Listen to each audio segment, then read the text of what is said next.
I get into a rut once in a while. And what is a rut when you're an artist? Well, a rut is when you paint or you build, you sculpt, you you do things that you love to do, but you do it a lot, and sometimes the creative process just kind of doesn't happen. Well, I like to say that, artists shouldn't just paint when they feel like it, uh, but it is true that we need a little diversion once in a while. And, well, my main thing is painting landscape paintings, trees, rivers, lakes, things like that. And I love it. I'll do it for the rest of my life, no problem. But that doesn't mean I'm going to do it every single day. Uh, I sometimes I need a diversion, uh, another another little distraction, a path that takes me down a different road and kind of, well, it just um, it doesn't really tell me where we're going. It just says follow me, and let's find out what's down this path. And sometimes I get this urge to go big on a canvas and just make something that has absolutely no logic or sense whatsoever. It really defies all the rules. But that is a perfect diversion. Now, a little diversion that happens whenever I do videos, just so you know, is that I've got these two cats and they're right in front of me. You can't see them. But they seem to know when the camera's rolling, and that's when they decide to tussle. So there might be some cat noise, some meowing, but I digress. Back to the diversion. you know, um, Painting is a process, and it comes from experience, and the experiences are not necessarily artistic. Sometimes painting, or any artistic, creative expression, comes from life's interactions. Things that we see, hear, things that we eat. A fantastic meal that we just had in a particularly colorful restaurant, or the person we were speaking to yesterday just had a flair about them, and it inspired something that became a creative process. And so, well, then it's not necessarily a tree. It's not necessarily a river or a lake or something recognizable. It might be just, I don't know, color on a canvas. It might be just something completely radical from what you're known for. And, well, I do that.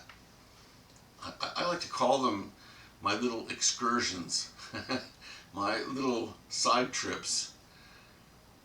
I don't know if anybody will ever buy them or pay money for them, but that doesn't matter. Really, what matters more than anything is the trip, is the excursion, is the experience. And somebody asked me the other day, you know, how do you deal with the moments in time when you're not feeling like being a painter, when you don't have a creative flow of juice? What do you do? And I say, just go do something else. I mean, I love to take pictures. I've got a great little old 1937 camera that I load up with film even, if you can imagine. And I take pictures with it. I'll do a video about that one day. It's really an incredible thing to resurrect that old mechanical thing. But then, after doing that for a while and going out and taking some street photography or whatever, I see things. I see shapes and contrasts, and I meet people. I met a guy yesterday while I was taking pictures in my hometown, and I was having coffee and he was having coffee, and we just struck up a conversation about the place of our life right now and where we've come. He was quite talkative, and that was great because I'm usually the guy who talks way too much. But for a change, I had a chance to just listen, which I really like to do too. And I discovered that he had some ideas about the world that we live in that were different from mine. And it was really fascinating to absorb that. And I came home thinking, how would that look on a canvas? How would I tell that story? Well, one of the things that I like to do is I like to have a big canvas, or two or three, sort of in progress. And these are abstracts that I work on, and they're never ever really finished until, I guess, somebody cuts a check or hands their visa over. Cash is even better. But that truly is the end of a painting. When it's finished, is once somebody takes it home, it's all done, But otherwise, they just remain here in the studio, and they are a project that's ongoing. And that is so cool. And what I love about these abstracts is the fact that I can just keep working them. I don't have to worry about overworking it. And that is a beautiful thing. Because when you're taking a break from the structured things that you've been working on and do something unstructured and loose and artistically flaring in a direction that you wouldn't normally go, you might be surprised how effective that is in stoking up your creative juices. And when that happens, I promise you, your art, the other art that you do every day, don't worry, it will call. And it will call you when you're ready. And then you can answer the call. And you'll discover that where you were just now was a diversion, a road trip, a side trip, whatever. But you'll be better off for it. Hey, listen, my name is Robert McAfee, and you've been watching the Robert Painter on YouTube.